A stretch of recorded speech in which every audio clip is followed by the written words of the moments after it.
Good evening. Welcome, everybody. Welcome to the first webinar in the Fall 2024 series presented by Newton Conservators. It's hard to believe, but as of this month, we've been doing this for 4 years. We've been gathering to be together and learn all of this wonderful information, and it's great to have you with us tonight. My name's Beth Wilkinson, and I'll be the moderator of this virtual event. Nyssa Patten is our technical director. As most of you know, Newton Conservators is an all-volunteer nonprofit established in 1961 that connects people to open space and that works to preserve and to maintain open space in Newton. We are grateful for the beauty and sustenance that the land provides for humans and the other creatures with whom we share the earth. We acknowledge the Massachusetts stewardship of this land that kept its ecological communities vibrant, strong, and interconnected for thousands of years. Tonight's presentation is by Barbara Bates, who will explore the mechanisms of fall color and seed dispersal. For more than 16 years, Barbara Bates was a teacher naturalist for Mass Audubon's Habitat Education Center and Wildlife Sanctuary in Belmont. Barbara has retired several times, first from a long career in the high-tech world, and then from teaching as an adjunct faculty member at Northeastern University. She's a Newton Conservators board member, and as you will learn if you don't already know, she loves all things nature. We're really fortunate to have her with us tonight to share her knowledge, her love, and some of her wonderful photos with us. Welcome, Barbara. Thank you, Beth. Let me get us started. And tonight, we're going to talk about seed dispersal and fall color. This is something near and dear to my heart. It's always been something I've been curious about. And it taps into two of the questions that I'm most curious about. That is, why do things happen and how do they happen? What are the mechanisms? So why are these colors and shapes what they are? Why are these orange and yellow? Why are they green? Why are they brown? Why do you see seeds and flowers at the same time? Why do you see round seeds? You'll hear me throughout this talk falling into language as if plants were human. I'm anthropomorphizing them. I'm talking about them adapting and having strategies that allow these seeds and leaves to thrive and prosper. But they aren't these kinds of entities. All of this happened as a lucky genetic accident that gave a particular privilege to a particular organism that let it survive and prosper better than the others. And so over many generations, that became the norm, not an accident anymore. And because of coevolution, plants and animals have evolved some very interesting mutual partnerships that we'll be talking about. The focus that I'm going to talk about then is what's the advantage that a seed has for being round or winged or whatever it is, and what's the advantage of the colors in leaves, and how does that work? What produces those? So let's just start with seeds, and then we'll move to fall foliage later. But if you just look at seeds, a seed is really a plant. It's just a very, very young plant that it's been dormant, but it's still very much alive. It's been dormant, and it's getting ready to sprout.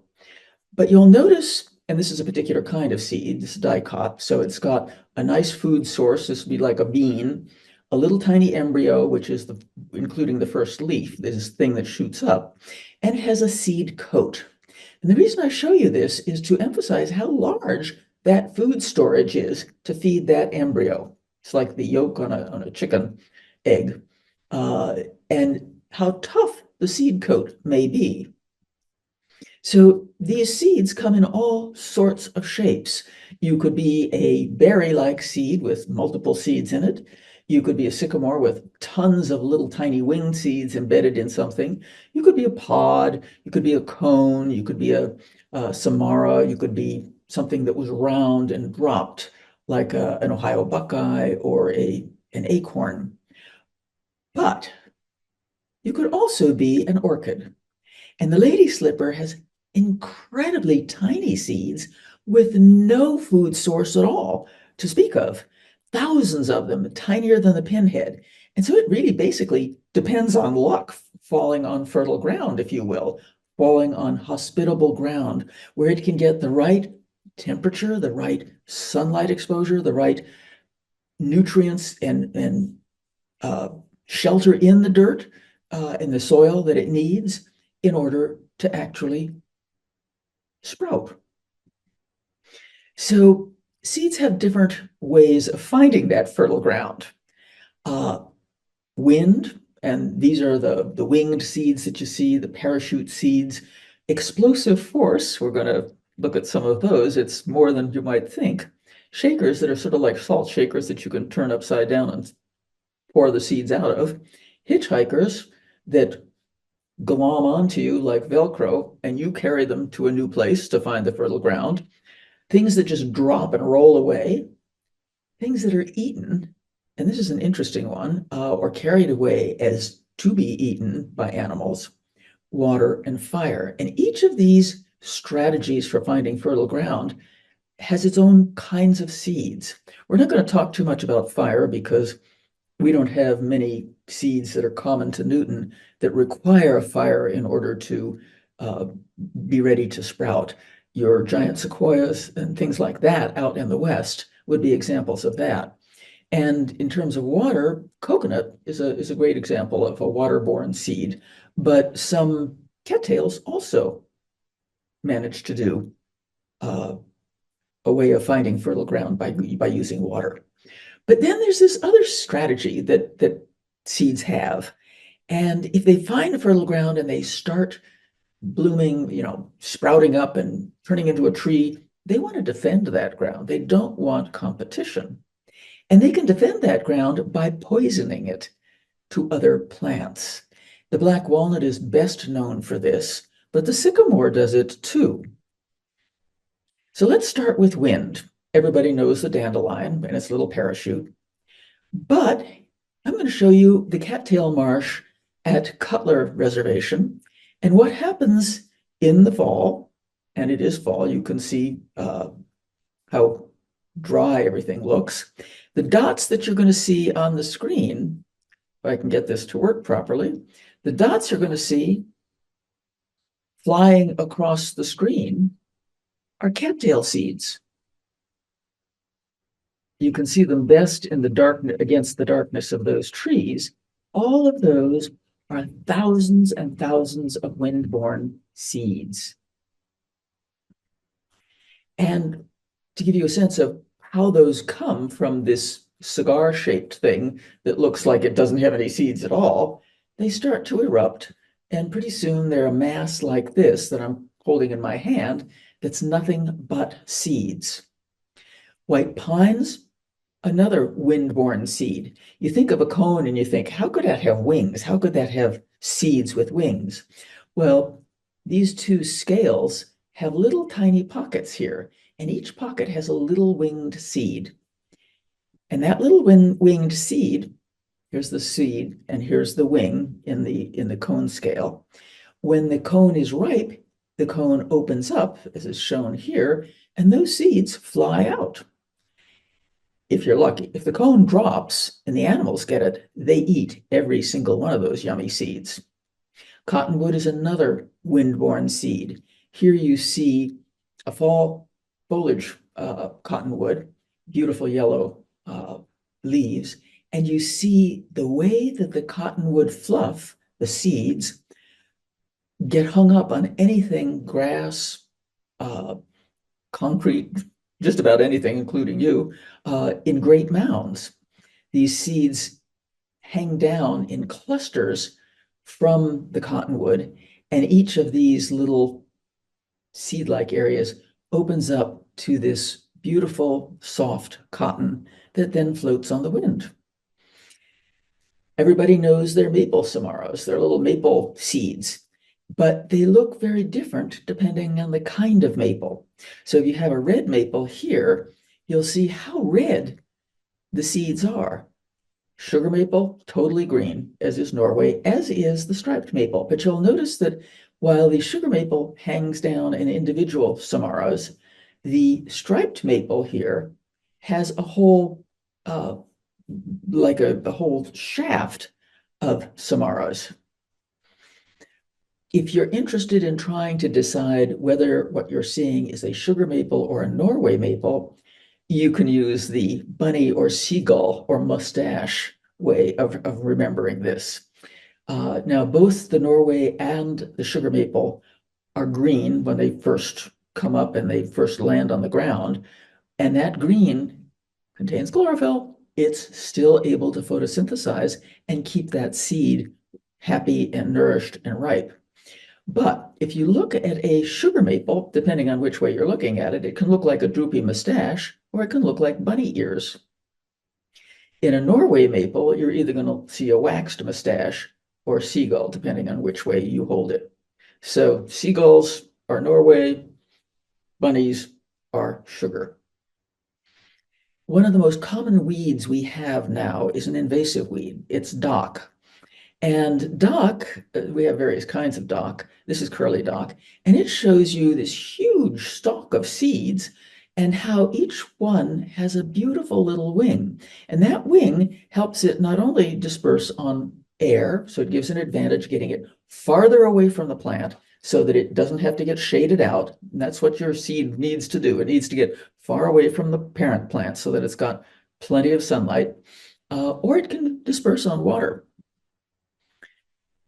Almost everybody is familiar with the milkweed pod and its seeds and how as it dries, it bursts and the parachutes come out with the seeds. And those again are carried away. So again, you get something farther away from the plant so that it has its own sunlight source. The sycamore ball doesn't look like it's going to be windblown when you first see it. It looks like a hard golf ball sized thing. But if you scratch the surface, you see that it's made up of hundreds of tiny little seeds with very beautiful little parachutes on it. And that will get you, again, away from the parent tree, which is going to poison the ground anyway. It's not going to be a happy place for you to try to grow up. But far enough away so that you can have sunlight and the nutrients you need. Other examples of windborne seeds are goldenrods. This is a goldenrod in my backyard. It's gone to seed, so you see wonderful little fluffy airborne seeds. Now, you might wonder, why are we talking about windborne plants when I've got a northern catalpa tree here? Catalpas are those beautiful heart-shaped leaf trees that you see with those huge long pods. The pods are maybe a foot long. And how could a pod be windborne? Well, if you crack that pod open, you'll see that it contains a whole bunch of these funny little, they almost look like chaff, these funny little striated seeds. And there's a tiny seed on each side of the midline here on this. All of these are seeds. They look like just pieces of paper, but they're each sets of seeds. And that again gets the seed away from the parent tree into the sunlight and onto hospitable ground. So now I told you there was another way of getting away from the parent plant to get hospitable ground and to get sunlight, and that's explosive force. And you may be thinking, well, what explodes? Well, if you've ever read Thoreau, Walden, or any of his journals, he talks about walking in the October woods and hearing the pop, pop, pop, pop, pop, pop, pop, pop of witch hazel seeds exploding out of their capsules. These are the autumnal witch hazels, the Virginialis, the one that's native to Massachusetts, not the one that blooms in the spring. That's a Chinese variety, but both of them send their seeds out the same way. They actually have a way to shoot the seeds out when they're ready to disperse. And they have a couple little seeds in there. And I was lucky enough to find Duke University's research on this, showing you how the plant does this, how it propels its seeds away from the parent plant.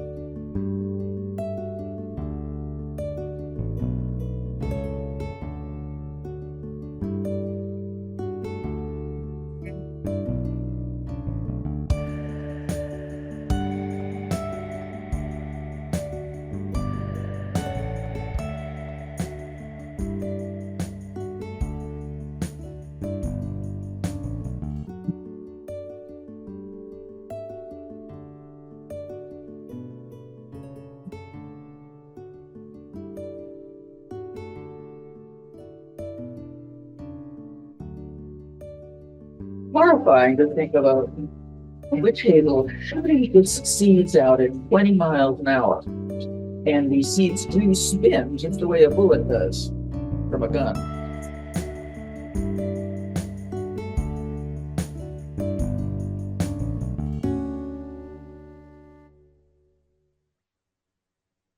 But there's another plant that also shoots out seeds.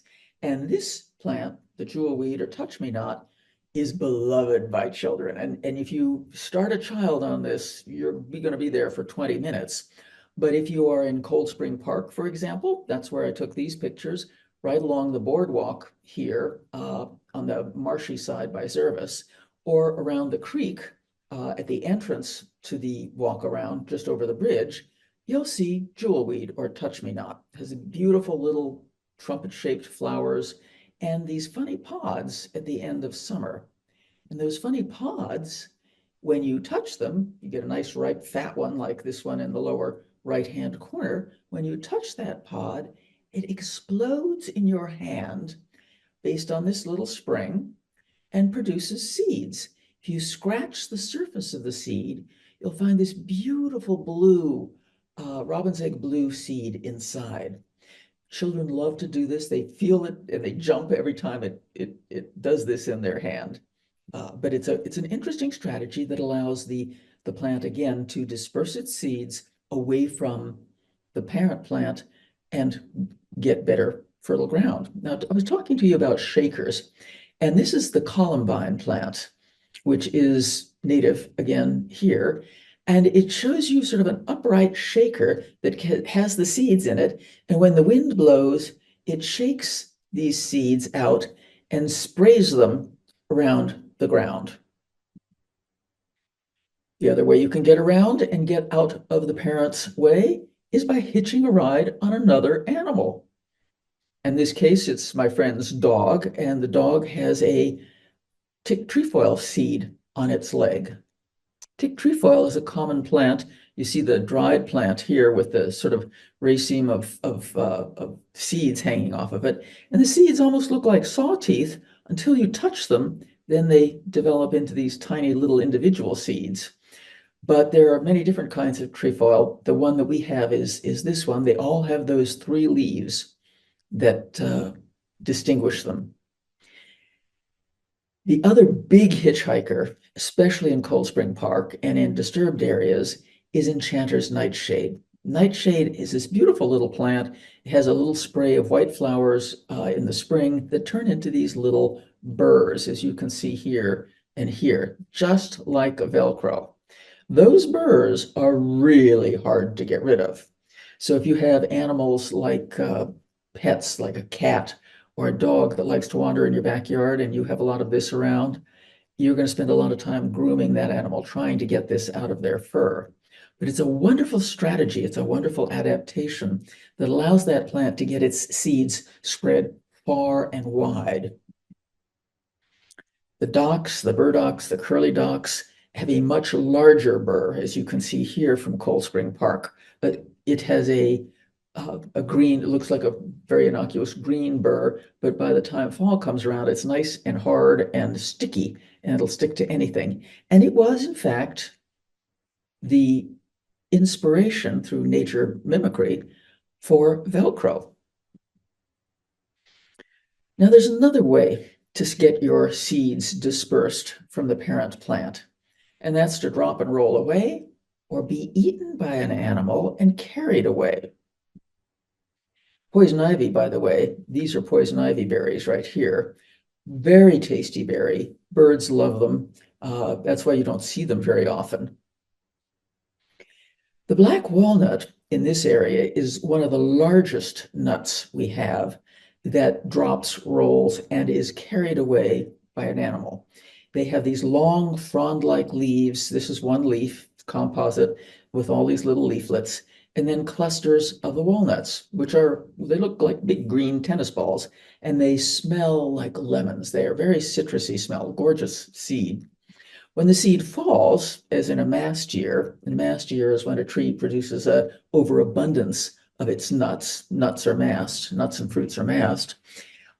This is my neighbor's lawn in their backyard, and you can see the walnuts that have fallen down. This is one single tree. Each of these is about the size of a tennis ball, and you can see them in various stages of decomposition. You have the green ones here, you have the black ones that are starting to decompose, half decomposed, and it can get pretty messy. If you get hit by one of these things, it hurts. But these really do drop and roll away, and they have to because the walnut will poison the ground around it. So here's the way that they rot. The husk, the green part, starts to decompose. It has these wonderful little white maggots in it. It's like a natural fertilizer for the nut within inside. And it shows you the nut, the shell of the nut inside here.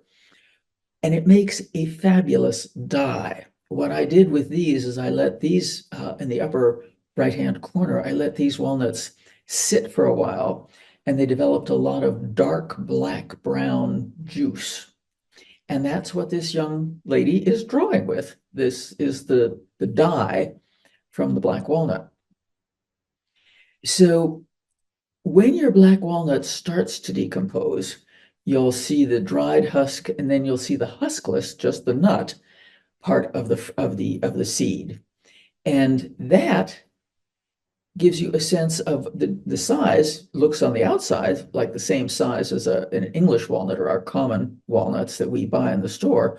But if you look at the inside, the meats are much harder to get out than our store-bought walnuts. So here on the left, you see natural selection, regular evolution. And on the right, you see man's interference in genetic breeding to make a nut with a thinner shell, more room for meat, and a more productive plant. So your black walnut will produce from 10 walnuts, just that little skimpy barely half a plate, versus the same 10 walnuts of an English or store-bought walnut, which is almost a full plate. Other droppers and rollers and potentially being eaten are the chestnuts, the buckeyes, and the horse chestnuts. Now, we said that poison ivy was eaten, and so are apples. Deer love to eat apples. They'll eat them when they've dropped. They'll eat them while they're fermenting on the tree, and they will carry off and then poop out the seeds someplace else, getting them farther away from the plant.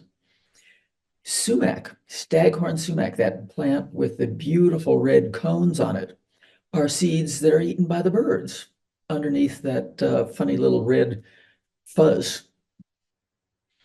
And acorns are definitely seeds that, while they may drop and roll around, are also very much transplanted by animals. The birds, in this case, blue jays, love them. They can carry 5 or 6 at a time. They've got a gular pouch. And Cornell discovered that a single bird can plant 3,000 to 5,000 acorns in 1 year because they cache them. They take them off and cache them. They don't eat them immediately. Squirrels also bury acorns. They cache them places. But a squirrel can only do, around 2,000 compared to the 3,000 to 5,000 that a blue jay can stash. Now, when an animal caches these things, walnuts or acorns, and this is what happens, they'll eat some and then they'll store the rest. If they don't eat the entire seed, if they eat just a part of the walnut, remember that's the food source for the plant, and then they bury the walnut, or the walnut falls and gets buried in the leaves, that seed can still sprout. Hickories, and there are lots of different kinds of hickories, and oaks definitely are in this drop and roll strategy for getting away from the parent tree. But in addition to just dropping and rolling, the oak, because it's a favored seed of squirrels, has different ways of germinating. The white oak, which has very little tannin in the seed, germinates in the very first year. Its strategy is to germinate as fast as it can before the squirrels eat it, because the squirrels prefer the white oak seeds. They don't have as much tannin to the red oak seeds. The red oak seeds, the acorns from red oaks, are highly, highly tannin intense. And while the squirrels eat them, they don't really like them, so they bury them. And the red oaks will not sprout the first year. They'll sprout the second year once they've been in the ground and had some of that tannin leach out. There's one more adaptation, and it's called a mast year. And a mast year is when a tree is used to being eaten, the seeds of an acorn, the acorns and the walnuts and the hickories and so forth. When the seeds are used to being eaten, trees have adapted over the eons to ever so often, on totally random years, produce an overabundance of seeds. Couldn't possibly eat them all, which guarantees that sooner or later some of those seeds will be able to grow to maturity. This is what two mast years look like. The fall of 2015 and the fall of 2019. My deck with all the acorns on it, my neighbor's yard with all the walnuts. This is a newspaper bag, and you can see I just filled this little area right here. I just filled it into that newspaper bag. You can see how many walnuts were there. My front yard is a my whole house sits on less than a quarter of an acre. My front yard is maybe a 20 by 30 foot area. This, in the 2019 mast year, was 2 days worth of acorn drop, just from my driveway and my sidewalk. Now, beech trees produce beech nuts, these little nuts inside this prickly looking container here. And they are favored by many, many animals. Turkeys love them, but bears especially. And so they will be carried around, and deer will also eat them and be carried off. And you know how beech trees really do shade things out. It's a beautiful strategy for getting away from the tree and out into the world of sunlight and better soil. Honey locusts also have seeds. They don't drop and roll.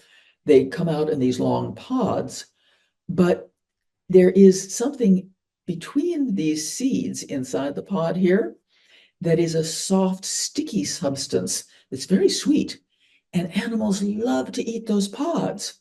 Those pods cattle will love them, deer love them, goats, and anything that can eat those pods will, because they're highly nutritious. However, the black locust, which also produces a long seed pod like this, those seeds are highly toxic, so don't try to feed those seeds to anybody. Honey locust is also intriguing because it can get an animal sort of habituated to hanging around it. Its fall foliage and spring flowers provide forage for deer, and so do the winter pods. Now here's an adaptation that I love. The seeds of the ephemeral plants, the bloodroot, the trout lily, the violets, the things that come up in the spring and then disappear, have a very intriguing coevolution way of exploiting ants to get their seeds dispersed. Each seed for one of these ephemeral plants has something called an elaiosome. It's this thing that looks like a white slug. It's a fatty thing. It's wonderfully nutritious. Ants love them. So the ant hauls off the seed because it wants the elaiosome, takes the seed into its burrow, dumps the eliosome and eats it, and then dumps the seed itself in its trash heap. It actually plants the seeds for these spring ephemeral plants. So we've got all these seeds being transported. I want to share a slide that I love. I wish I could have created it. It was created by Mass Audubon for a Lincoln Land Trust Coalition's webinar run by Tia Perry, who's a fabulous naturalist teacher for Mass Audubon's Drumlin Farm. And I like their graphic because it shows you the whole system. So when your leaves are falling, all the minerals and nutrients that are in the leaves are leaching out into the soil, and they're fragmenting, they're getting torn up, the microbes are eating them, soil fauna are colonizing them, bacteria are doing them, they're mixing with the soil, and you're getting a decomposing leaf litter that is the perfect soil for the seeds that have already fallen. In my backyard oaks, I always leave the leaves, and I want you to leave your leaves too. I always leave the leaves. And if and I have all red oaks around me, if I'm very careful, I go out the second year and there are hundreds and hundreds and hundreds of little red oak seedlings. But because I've got such a thick layer of these oak leaves back there, I can just pull them right out of the ground. But that's how these leaves work as a system to make these seeds have more hospitable ground. So let's talk about those leaves.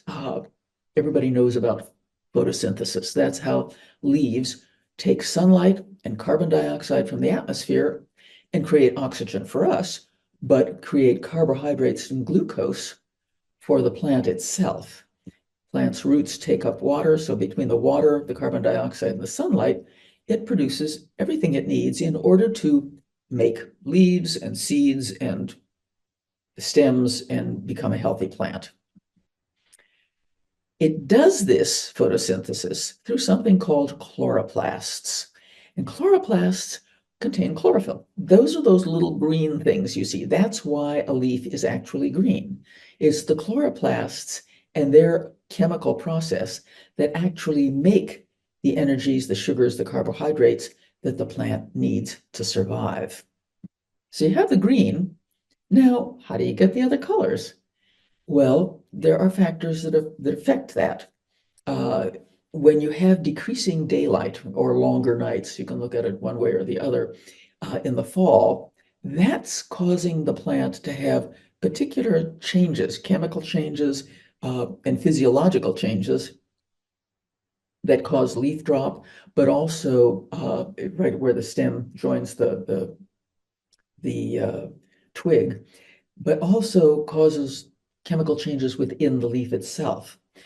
Temperature and water availability have a great deal of impact on the kind of fall color, the degree of it, whether you have any fall color at all, frankly. If you drought seasons, you don't. But we also have something else working here. Weather, as you can see here, is very variable. These charts come from WBUR, but they come from the New England Climate Center, and they have every year's average annual temperature, every year's average annual precipitation. And you can see that while it's hugely variable, it looks like a dog walk, boom, boom, boom, boom, boom, up and down, or a needle on a earthquake graph. But you'll see that the trend is higher. And it looks as though we're getting warmer by about 3 to 5 degrees, and that our annual precipitation is also getting wetter. Even though we've had some serious drought years, our precipitation is also increasing. So maybe that makes for good fall color, but it changes the timing of the fall color. So a warm, wet spring with reasonable summer weather, not drought-stricken summer weather, and warm, sunny fall days with cool nights, that's what produces this kind of color. And if you have a drought you don't get this color. You get muddy colors or you get just brown leaves. If you have too warm a fall, it propels the whole thing further on in the month. And in fact, it looks as though we are getting about 2 weeks later with our fall color. So how does this leaf drop happen? How does the fall color start to work? There's something that's called an abscission layer, and it's right beneath. This is the bud this is set during the summer, this bud. This will be the next year's twig. This is this year's leaf. And there's a corky rim of cells right around here that as the days get shorter and the nights get longer, that abscission layer starts to form an actual block, and it will actually close off that and that whole area, causing the leaf to drop and this kind of a scar to appear on the twig. When that happens, the leaf drops. And you see colors that are revealed by the loss of chlorophyll, as in the case of this yellow, or created by the addition of an anthocyanin that gives you this red. So what is the way that this happens? There's a certain chemistry that goes on a leaf, and it depends on the kind of pigment class, and then the compound within that class of pigments that gives you the kind of color. So we know that chlorophyll makes a leaf green. We know that yellows, reds, and oranges can come from the carotenoids. And these are the carotenes, the lycopenes, the xanthophylls, and the combinations in them that produce orange. So this is where you're going to be starting to get your sugar maples.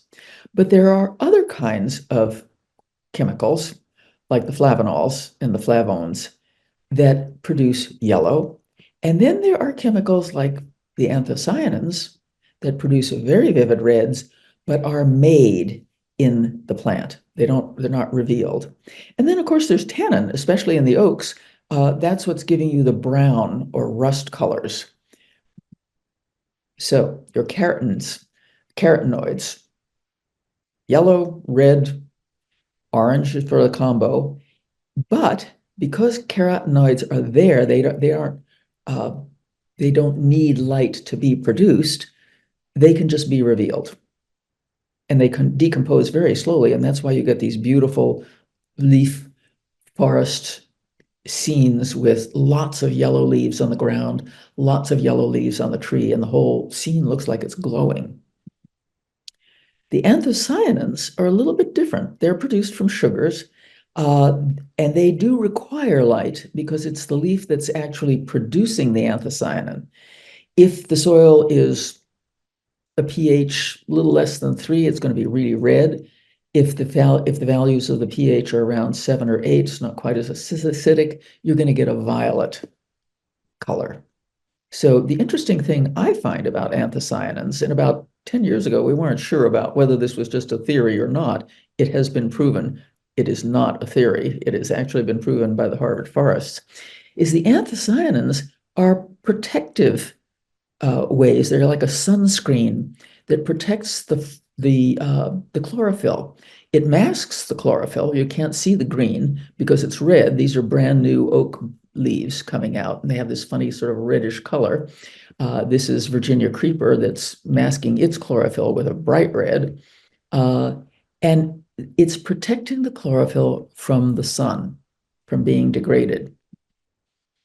Now, the interesting thing is they can fight a rearguard action too. And here's an example of oaks where the anthocyanin, the red, is fighting that rearguard action. It starts at the edge of the leaves, and then the edges of the leaves finally turn brown. This is the tannin that's being revealed. And the anthocyanin, as the leaf starts to slowly die by the abscission layer closing off, starts to get to the point where it's going to drop. Now, the proof is sort of in the pudding, and I've taken these pictures in my backyard to show you the shadows that one leaf will put over another. Where I have these red X's, I've moved that leaf from where it was originally over this leaf to behind this leaf. So you can see the shadow where the chlorophyll was protected by another leaf that was red, and where it wasn't protected by another leaf, it built the anthocyanin into red. The same thing is true here. The anthocyanins started to come into play here, and when this leaf was tucked behind it, you see the shadow. Now, there are things that look like they're evergreens, the tamarack is a one, that also change color. And these are the beautiful fall color that you see on a tamarack before it drops its needles.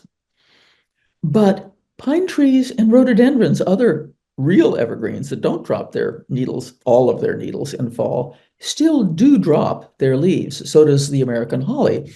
And I learned this sort of the hard way when I Jesus, like 40 years ago, I was very concerned about a holly tree in my backyard. And I'd called the arborist and said, the leaves are falling off. And he says, yes, that's what they do. They're not going to all fall off. It's just the old ones, and new ones are going to be formed. So you'll see here in the pine where the old needles that are ready to drop are turning yellow, or in the rhododendron, the old leaves are starting to die off before the new ones are added. And you've got serious needle drop when this happens around pines, because they've got serious needles to add back in place. Now, fall color is also affected by drought. And if you've got a really, really good year for dogwoods, and that's what we're looking at right now, you'll see a bright red. And if you've got a bad drought year, you're going to see a dull purplish, brownish red, or just plain brown. That will affect the color. In extreme drought cases, you'll just see the leaves turn brown and drop. Or in this case, you'll see them turn brown and drop, or be chewed by squirrels and to get a drop of sap before they're dropped. So here's an example of a good, healthy young sugar maple on October 26th. That's about 2 weeks later than it would normally be 50 years ago for fall color. This was a good year. Warm, wet springs and summers, warm days and cold nights in the fall. Here's a good year for white oak. They usually just turn brown, but this was a nice, rich red rust. And here was a spectacular year for the oaks around Dolan Pond on Webster Park, that little island. These are oaks. These are not sugar maples. This gorgeous red-orange, this brilliant foliage is an oak tree. So you get the right sequence of factors, and you've got beautiful, beautiful fall foliage. Now, Mary Holland made this picture a couple years ago, and she was comparing peak fall foliage in northern New England, upper Vermont and New Hampshire, and finding that it's almost 2 weeks later, over 30 years of man-made climate change.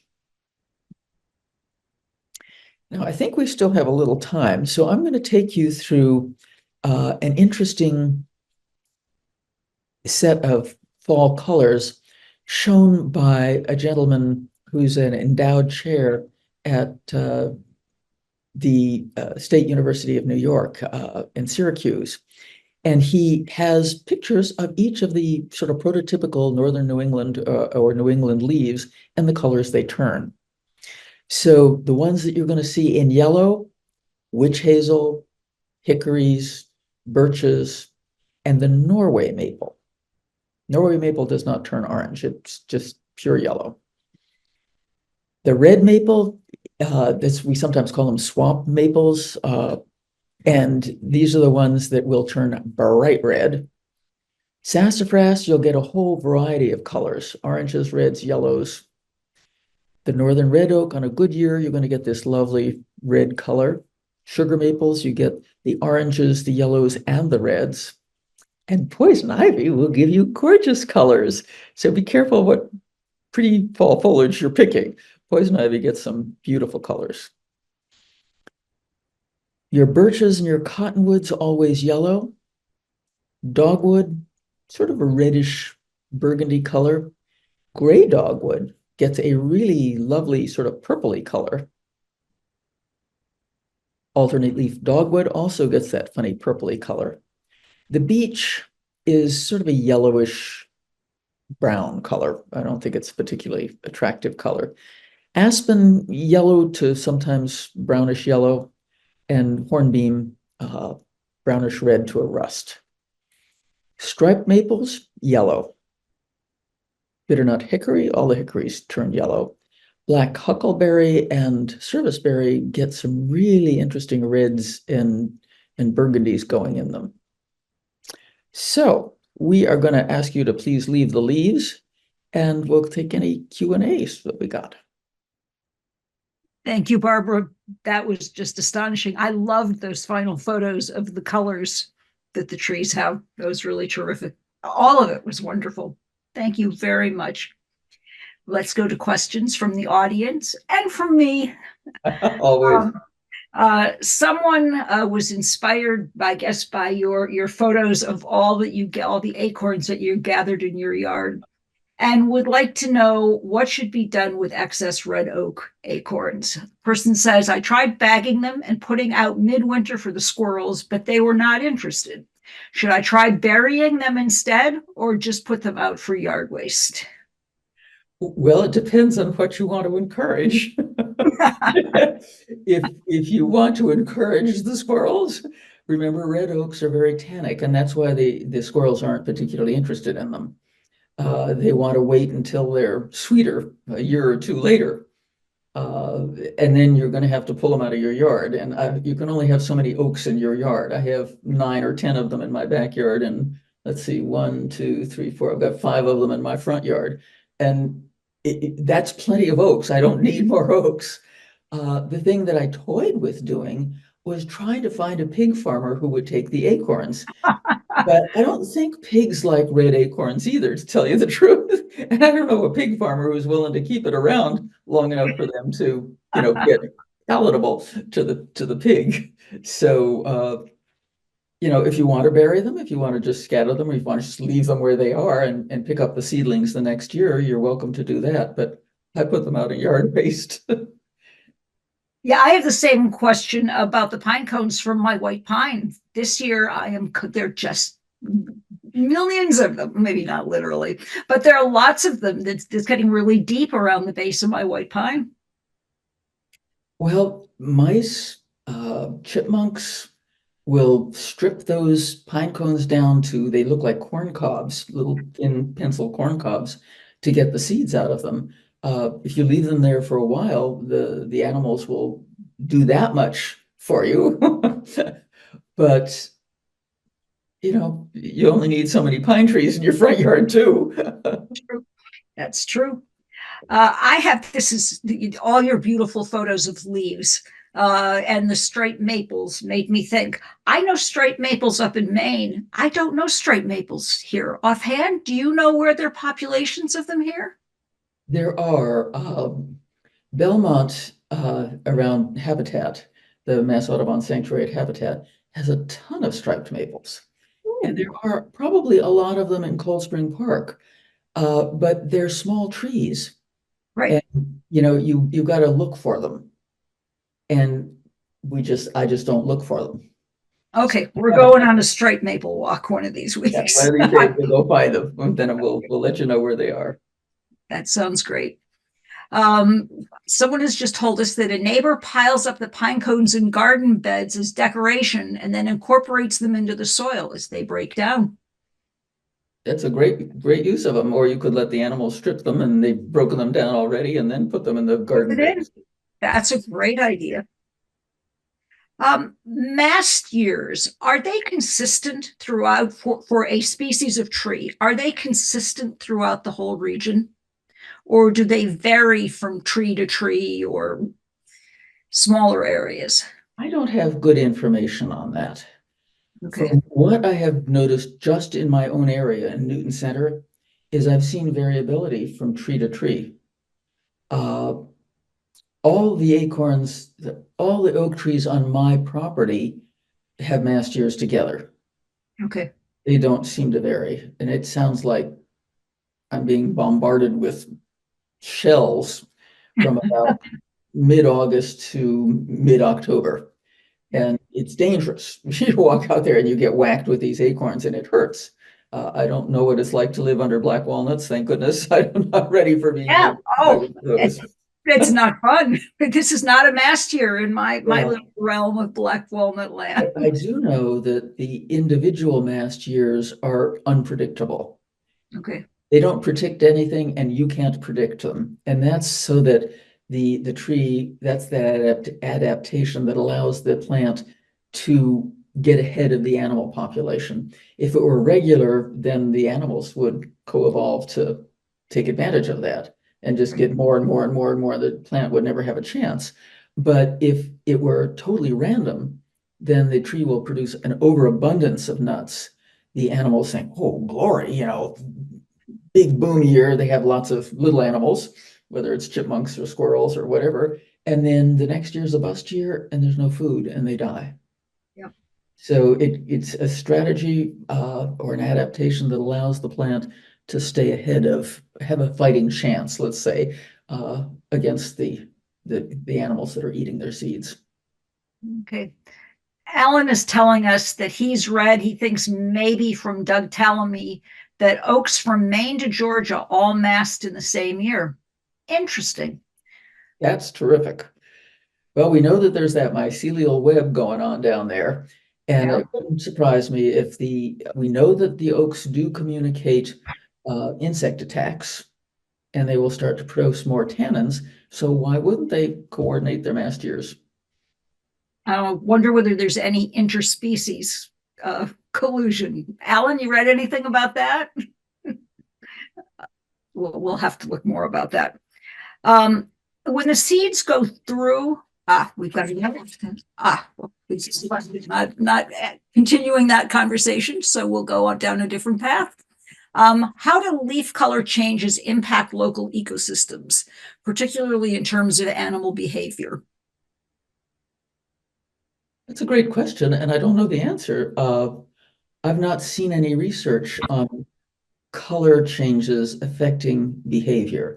Light definitely affects behavior, temperature definitely affects behavior, but I've not seen any research about the color itself affecting behavior. And that may be because many animals see color differently than we do. They may not see color at all, or if you're a gazelle and a tiger is after you, the tiger's orange may appear green. Right. So like the green grass. So it's hard for me to say. However, if you are an insect who depends on leaf color for camouflage, and the time of the change is different. I wonder, though it's becoming later. So in fact, that might have less of an effect because you're losing your insects by then. We've lost so many insects already. If Yeah. they're like birds, my God, we're in a terrible situation with insect loss. Uh, yeah, if the health of the leaf is almost more important than the color, and the camouflage is certainly important, but most of the camouflaging insects do like the spiders will camouflage with the flower because Yeah. they're after something else. Or if it's like a mantid, it's with the green color. So, it's a question. It's a good question. Don't know the answer. But So this, back to the being eaten and going through the stomach tract. The locust seed does soften the seed coat, makes it easier for that seed if it's been already digested and gone through the animal's intestinal tract. It makes it easier for that seed to germinate. And there's a seed that I didn't show you, the mayapple, which has a similar situation that it's developed with the wood turtle, where the wood turtle will, like a tank, it'll mow down the mayapple, eat the fruit, and when the seed gets pooped out, its chances of germinating are much stronger than the ones that haven't been eaten by a wood turtle. So it's an odd coevolutionary adaptation. that's amazing. It's more of a reason why we need to have our co-evolved animals and plants together in the same place for each other's benefit. Yeah, absolutely. And when you start getting out of sync that way, by killing off all the wood turtles, or box turtles, taking them off because they're great pets and you can spend money on them, uh, then you're not going to have as many May-apples unless you're planting them yourselves. Yep. So I've been thinking about, you're talking about the red oaks and the tannin, and how the acorns wait for the second year. What's the evolutionary advantage to that? Just because they tend not to be eaten? Um, Well, they're hoping, here I'm anthropomorphizing again. They're hoping the squirrels forget where they put them. okay, Squirrels have a great sense of smell, and they bury a lot of these nuts, and they know where these nuts are buried, and they will dig them up, but they're gonna miss a couple of them.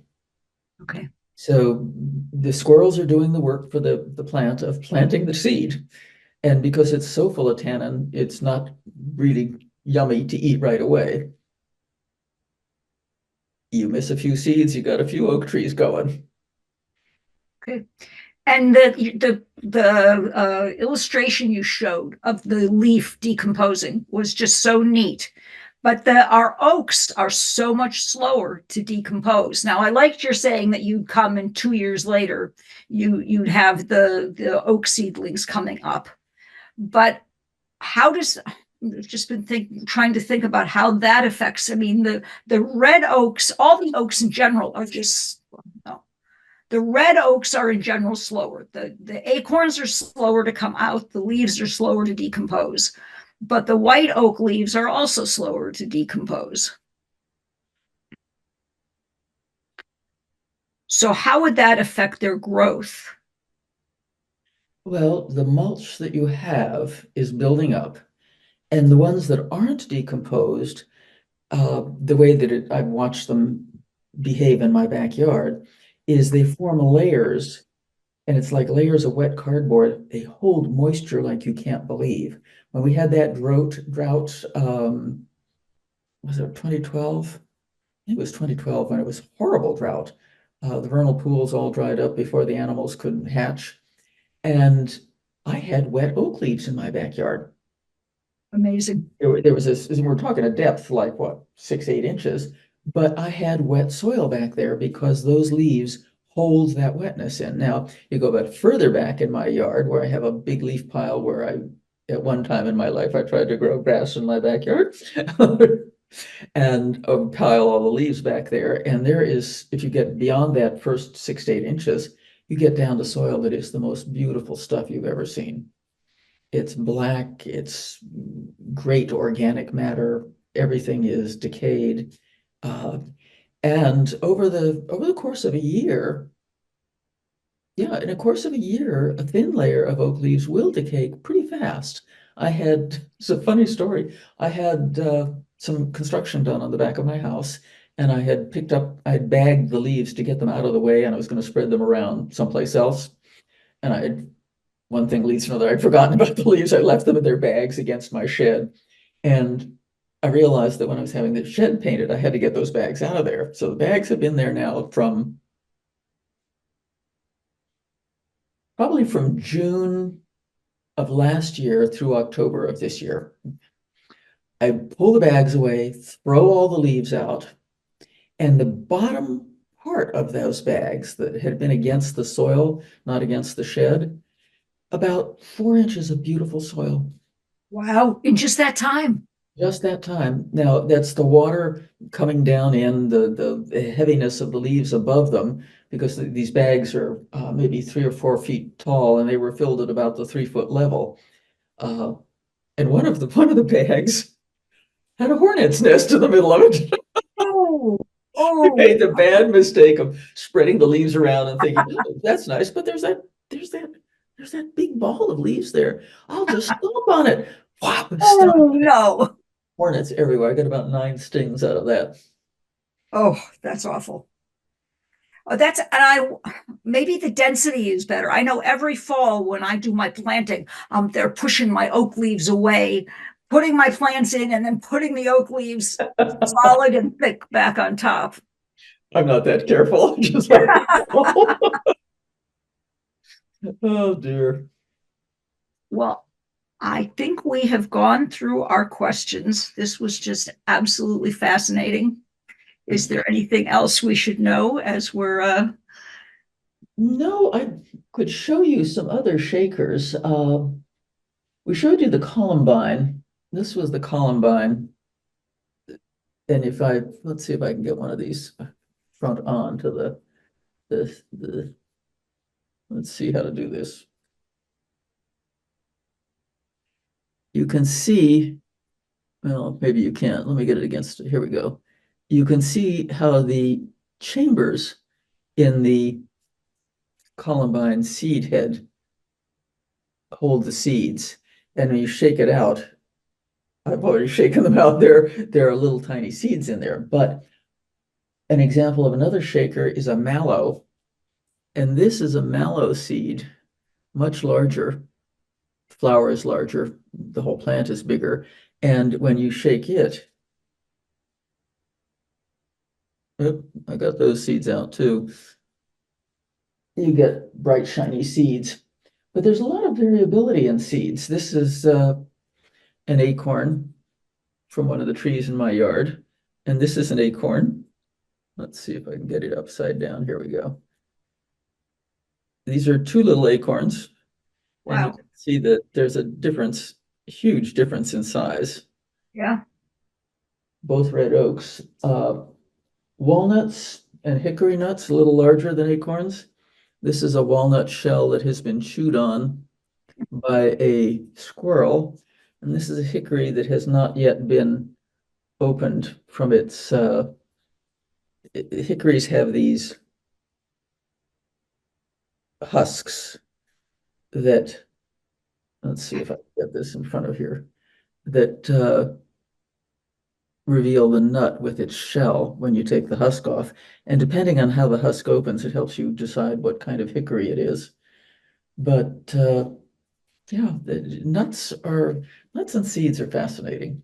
I wonder if there's any study about the effectiveness, the efficiency of the various types of seed. Because I've just been, for example, looking at my bottle gentian seeds, and they are so dense. They're little tiny seeds, and they're so dense, and you go like this, and it's just like salt almost going everywhere. But they're so darn hard to germinate. It's like they have to have that many in order, at least in places where I'm familiar with them, in order to succeed at germination. That would be fascinating to Well, that's the same problem for the orchids and the lady slippers. Thousands of little tiny seeds, but you got to have the luck of the draw to find exactly the right soil with water and temperature and everything else in order to germinate, because you're so tiny, you don't have a food source to yeah. see through the lean terms. Food source. Good. Food Yes. source. Yep. Oh, good I don't know analysis. why they evolved that way. It seems like a rotten trick to be passed over with. Maybe it's the purity of their genetic line. They just haven't enough change to allow them to mutate into a way that's beneficial for them. We have a couple more questions just as we were about to go. We have a question. Do all seeds come from inside a fruit? I think of a berry as a seed, but it is a fruit that contains a seed. But is it a fruit that contains a seed? You're getting into botanical nomenclature, and I'm not a good person for botanical nomenclature. I call everything a seed. It's actually the has the embryo and the food source around it. Uh, I don't know the answer to your question. I would tell you that a berry, there are things called drupes and berries and things that you would look at and say, that's a fruit. It turns out to be a berry. So, that's biological nomenclature. I don't know the answer to that. There's some great native plant trust courses that go into those details. There are. Jackie has a question, which is wonderful. It goes from our leaves that last long on the ground to leaves that last long on the trees. She asks, what do you know about marcescence? Well, I wish I knew why marcescence happens. Marcescence is that phenomenon where the leaf stays on the tree as an old dead leaf. You see this on beech. You see it on oak. And you just see it. It just stays there like old dead leaves, and then they get pushed off the next time. A while back, I read a theory, and it was just a theory then, that this happened because these trees at one point were evergreen, millions and millions and millions of years ago, and therefore they aren't used to really, they're not used to really losing them. They got to be pushed off the way tropical plants will push off the old leaves. So I don't really know the mechanism that causes that one species to be marcescent and another species not to be. Very Great interesting. question. Anybody comes up with an answer, let me know. Well, this was wonderful, Barbara. Thank you very much for sharing all your knowledge. And we will get some information out to everyone tomorrow, as we usually do. Barbara's given some wonderful resources. I will put them in a letter that I'll send out so you can do more reading if you're interested in it. Thank you so very much, Barbara. And good night, everyone.